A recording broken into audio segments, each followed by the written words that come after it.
Hi.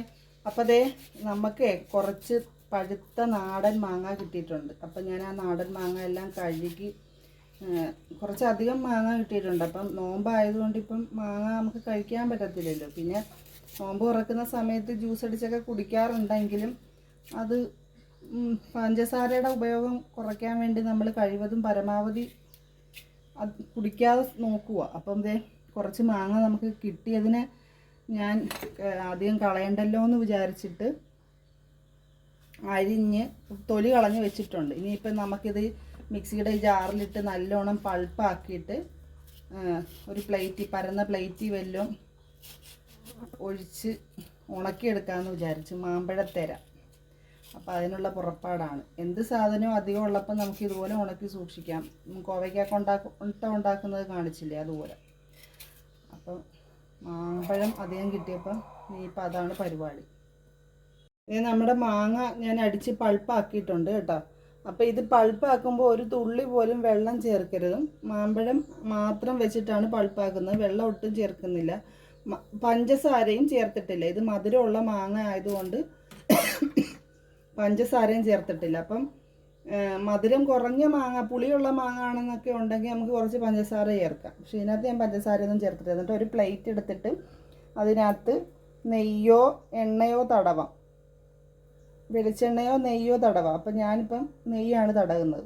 ഇത് കണ്ടോ, ഇനി നല്ലോണം ഈ പ്ലേറ്റ് തേച്ച് പിടിപ്പിക്കണം. എന്താണെന്ന് പറഞ്ഞാൽ ഈ മാമ്പഴം ഇത് നമ്മൾ ആ പൾപ്പ് ഉണങ്ങി കഴിയുമ്പോഴത്തേനും നമുക്ക് ഈ പ്ലേറ്റിൽ നിന്ന് വിട്ട് കിട്ടത്തില്ല. അല്ലെങ്കിൽ അതിന് വേണ്ടിയിട്ടാണ് ഈ നെയ്യ് ചേർക്കുന്നത്.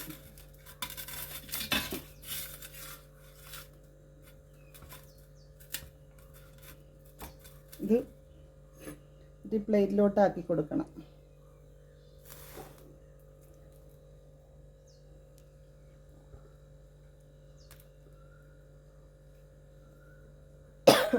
കട്ടിക്കൊഴിക്കരുതും. കട്ടിക്കൊഴിച്ചാൽ ഉണങ്ങി കിട്ടാൻ പ്രയാസമായിരിക്കും. ഇത് നമ്മൾ ലെയറായിട്ടാണ് സാധാരണ പണ്ട് കാലത്തൊക്കെ മാമ്പഴം ഉണക്കുന്നത്. ഈ പനമ്പ് പായ ഉണ്ടല്ലോ, വലിയ പായൽ, അതിനകത്ത് ഇങ്ങനെ ഒരച്ചോ ചേർത്തിട്ടാണ്. അന്ന് മിക്സിയും ഒന്നും ഇല്ലാതിരുന്ന കാലത്ത് ഇങ്ങനെ ഒരച്ചൊരച്ച് ചേർക്കും. അങ്ങനെ ചേർത്തിട്ട് ഓരോ ലെയറായിട്ടാണ്. ആദ്യം ഒരച്ച കോട്ടിങ് ഉണങ്ങി കഴിയുമ്പം അടുത്ത കോട്ട്, അങ്ങനെയാണ് ഉണക്കിയെടുക്കുന്നത്. ഇപ്പം നമുക്കിപ്പം അങ്ങനത്തെ പനമ്പും കാര്യങ്ങളും ഒന്നും ഇല്ലാത്തത് കൊണ്ട് ഇതുപോലെ സ്റ്റീൽ പ്ലേറ്റുകളിൽ വെച്ചാണ് ഉണക്കുന്നത്. അപ്പം അരച്ചൊഴിക്കുമ്പം തന്നെ കട്ടി കാണും. അതുകൊണ്ട് ലെയറായിട്ട് നമുക്ക് ചെയ്യാൻ പറ്റത്തില്ല. ഇതൊന്ന് ഉണങ്ങിക്കഴിയുമ്പം മുകൾ ഭാഗം നല്ലോണം ഉണങ്ങിക്കഴിയുമ്പം തിരിച്ചിട്ട് ഇത് ഇളക്കിയെടുത്ത് തിരിച്ചിട്ട് ഉണക്കണം. അങ്ങനെയാണ് ഇതിപ്പോൾ ചെയ്യുന്നത്. അങ്ങനെ നമുക്ക് ഈ മൊത്തം മാങ്ങയും കുറച്ച് മാങ്ങ ഞാൻ അരച്ചുള്ളൂ, ബാക്കിയോട്ട് ഇരിപ്പുണ്ട്. അതുപോലെ നമുക്ക് അരച്ച് വേറെ പ്ലേറ്റുകളിലോട്ട് ഒഴിച്ച് ഉണക്കണം.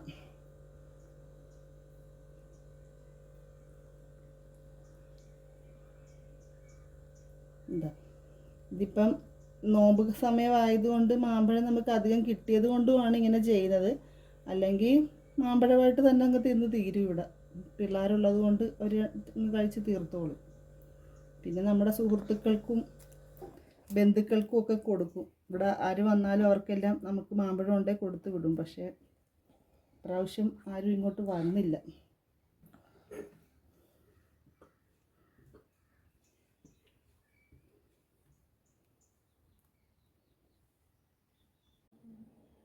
അപ്പോൾ അതേ നമ്മുടെ മാമ്പഴം അരച്ചത് 2 പ്ലേറ്റിലായിട്ട് ഞാൻ സെറ്റ് ചെയ്തിട്ടുണ്ട്. കണ്ട, 2 പ്ലേറ്റിലായിട്ട് സെറ്റ് ചെയ്തിട്ടുണ്ട്. അത്യാവശ്യം കട്ടിക്ക് തന്നെയാണ് ഇത് ഒഴിച്ച് വെച്ചേക്കുന്നത്. അതുകൊണ്ട് തന്നെ ഇത് ഉണങ്ങുമ്പോൾ ഒരു വശം ഉണങ്ങുമ്പം തിരിച്ചും മറിച്ചു വിട്ട് നല്ലതായിട്ട് ഉണക്കിയെടുക്കണം.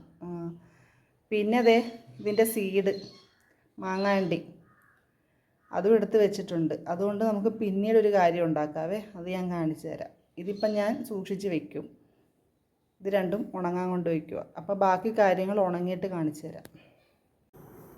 ഹലോ, അപ്പം നമ്മുടെ മാമ്പഴം അരച്ച് ഉണക്കാൻ വെച്ചിരുന്നില്ലേ, അത് നല്ലതായിട്ട് ഉണങ്ങി കിട്ടിയിട്ടുണ്ട് കേട്ടോ, റെഡി ആയിട്ടുണ്ട്.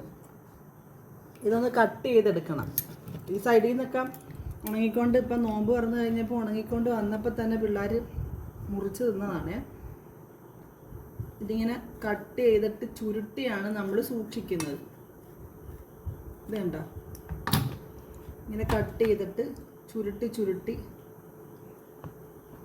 ഏതെങ്കിലും ടിന്നിൽ കുപ്പി ഭരണികളിലിട്ട് സൂക്ഷിച്ച് വയ്ക്കും. അങ്ങനെയാണ് ചെയ്യുന്നത്.